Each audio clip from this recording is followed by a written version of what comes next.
Maayong hapon niyo guys. Oh, bugna dere guys. Pero very nice ang adlaw. Look at mga plantawon. Thank you Papa God. Very beautiful. So, nagama ko video guys tungod kay na ako nakitaan ba na video sa TikTok pa. Karon pag dito siya na ako nakitaan. Si John na he talks about preaching the gospel sa imong pamilya, sa mga taong dili mo tuo ni Papa God ba. Karon ako nasabtan guys na gospel is to change your heart. Kana bang ang gospel transform your life every day. So it means na we surrender na to ang atong kinabuhi sa ato ang gamanghan na Ginoo guys.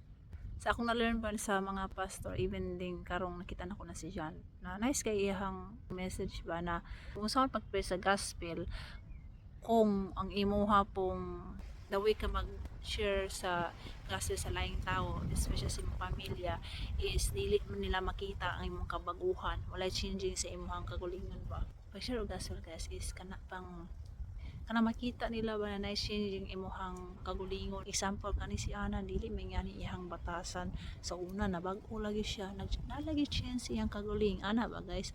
So miingon gid kadaghan sa mga tao katong true believer bag yun nag-transform ang ilang kasing-kasing inside and out is kanang miingon sila na nabag-o ko tungod sa Ginoo. Siya ang nagbago sa kuha totally. So the gospel is not appearance but the gospel changes your inside and out. Kung na-change imong inner side, mag-follow na ang action nimo. Nice kaayo. Di na to pugso ng atuhang pamilya na mingon tuo kidayon mo repent tayo mangyana pugso na guys kana first time ba new beginner ko na believer sa Ginoo and naigo ko atong giingon ni Jan ganina ba na gusto na ko masave ang akong tubok pamilya ba na guilt ko na pressured ko ba ang gusto na ko makita akong pamilya dito sa hinda na gipromise sa Ginoo.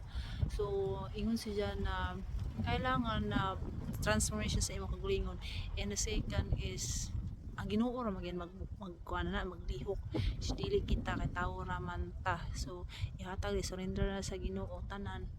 So ana siya guys tungko ang gospel. So nasabtan ako ang katong nakita anak ganina sa TikTok na si Pastor John.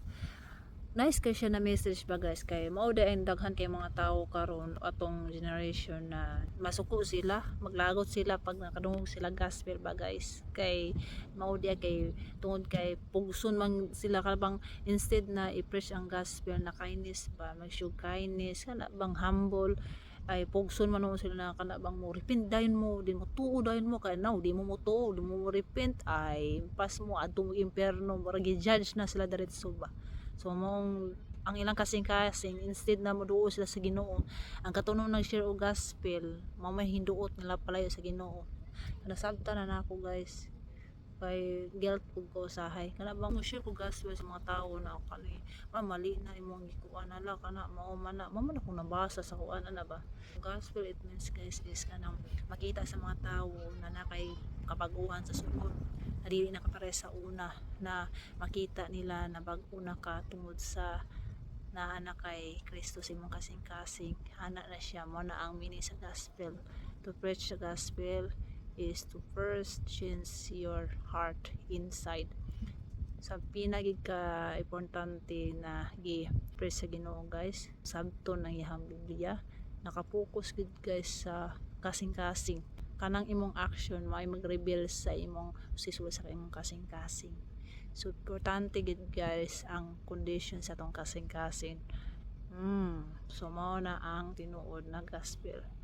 So mag-preach siya gospel sa mga atong pamilya dili na to i-pressured sila sibi ato silang respetuon at maminaw tas nila unsay rason nganong dili sila motuo kana mapun ni nako namit na ubang mga tao ba guys na dili sila motuo tungod kay kanila laging old past na kana bang hitabo nila sa una ba sa mga simbahan na mga leader na lahi ang pagtulo dili mo hatag og kwarta mo kuan masuko ang Ginoo dili mo mabuhat ani ang adto day mo diretso sa impierno mura bang na trauma sila. So kung naay mag-share gospel sila murag na mutuo mo kog Ginoo pero dili pareha sa imo ana ba.